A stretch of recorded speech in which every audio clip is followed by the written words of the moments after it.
To the world, Pablo Escobar was a cold-hearted killer, orchestrating a multi-billion-dollar empire built on drugs and violence. However, for his family, Escobar was just a loving husband and father. Now, a shocking revelation is about to unfold. Pablo Escobar's wife has come forward, shedding light on the whereabouts of the hidden billions that have long been a mystery.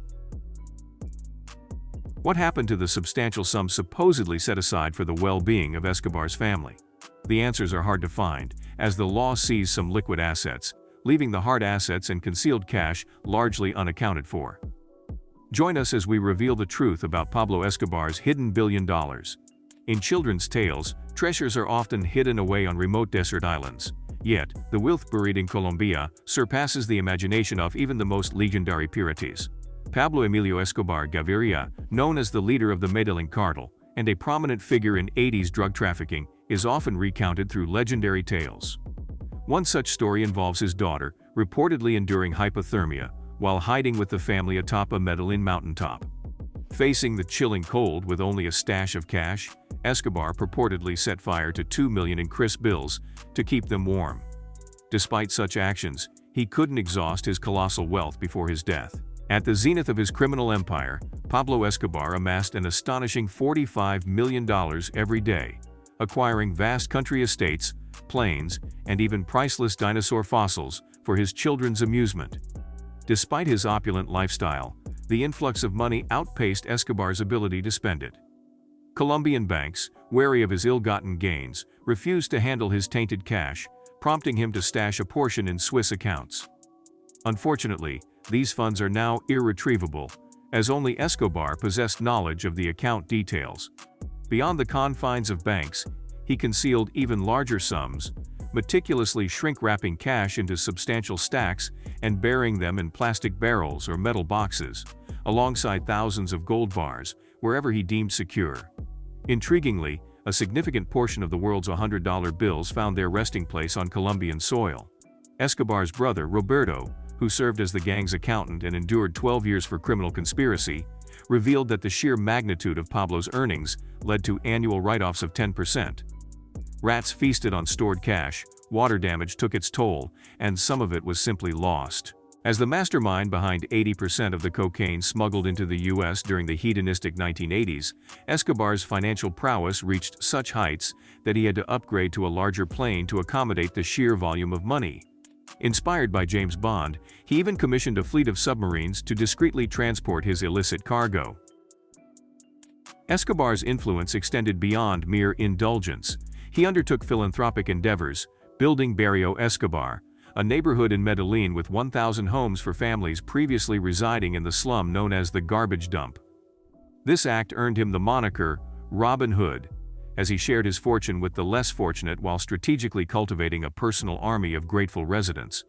The drug lord's opulent lifestyle further manifested in the creation of 3 private zoos, featuring exotic animals like elephants, giraffes, and hippopotamuses, at his Hacienda Nápoles ranch deep in the jungle. Posthumously, the hippos from these zoos roamed freely, now numbering around 30 and causing concern among locals.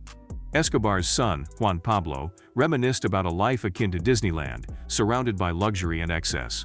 Rumors persist about the hidden treasures that Escobar is said to have buried near his various homes across Colombia, Mexico, and Florida.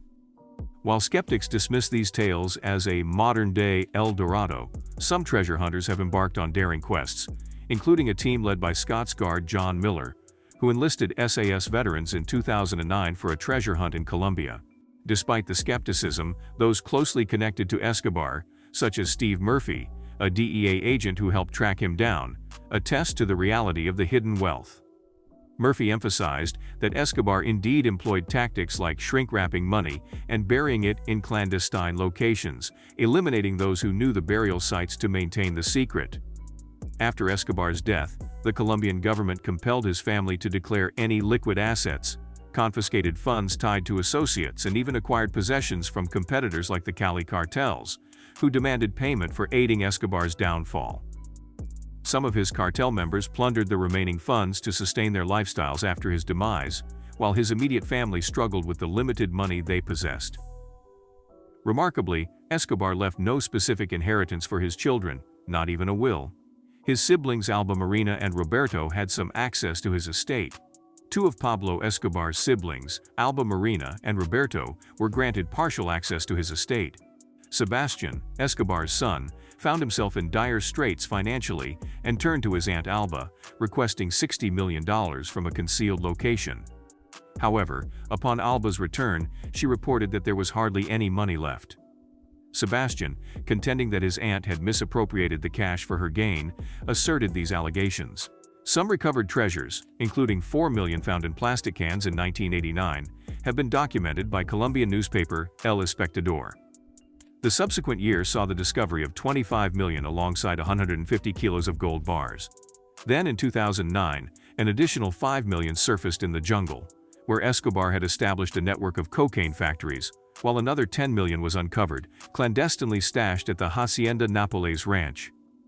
By 2015, reports emerged of a farmer named José Mariana Cartolos, age 65, unearthing a staggering $450 million buried in hundreds of barrels.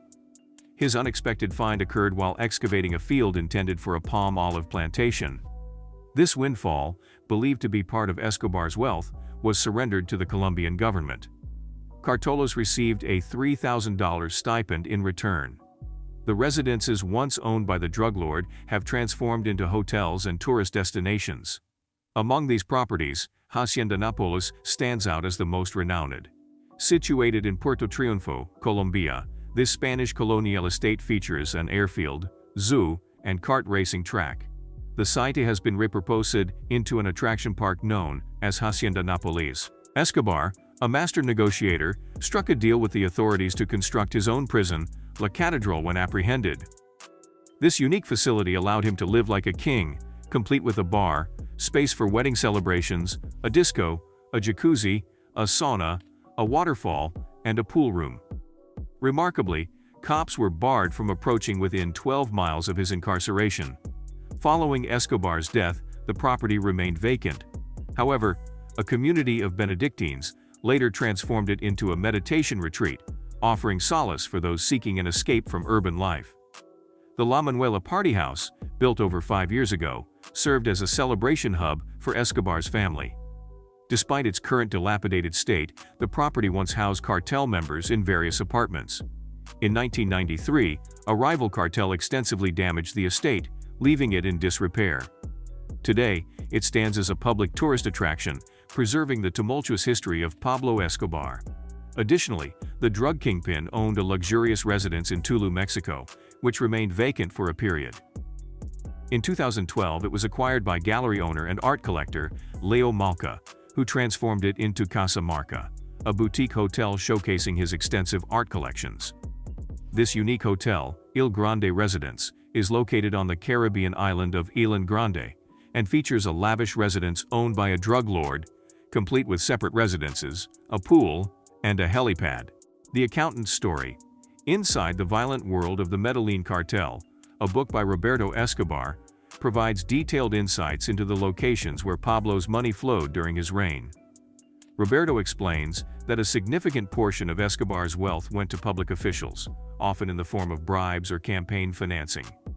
Notably, Escobar reportedly contributed millions of dollars to a contentious campaign for Ernesto Semper, the president of Colombia, alleging that the president met with traffickers to reduce their prison terms.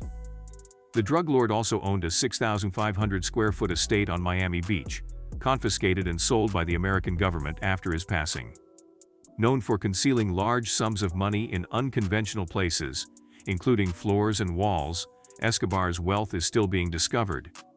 In 2016, the new owner, Christian de Bardoir, demolished the Miami Beach property and stumbled upon a metal safe during deconstruction, containing millions of dollars in valuables. Another discovery in 2020 reportedly found money inside a wall at one of Escobar's properties, estimated at $18 million by his nephew, who claims to have been guided by a vision. The drug lord's immediate family, for security reasons, relocated internationally to Argentina, where they adopted a middle-class lifestyle. Yet, the Colombian government only managed to reclaim $75 million of the elusive fortune, leaving a substantial portion still concealed in the shadows. Former CIA agent Doug Lau, who documented the latest quest for hidden treasures in the Discovery series Finding Escobar's Millions, suggests that the unearthed evidence comprises more than 10 times the currently discovered amount.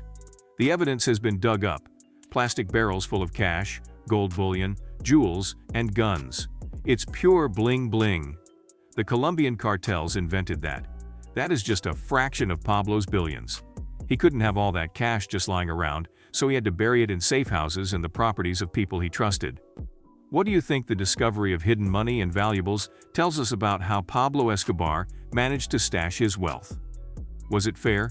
Leave your answer in the comments, like this video, and subscribe to our channel for more videos.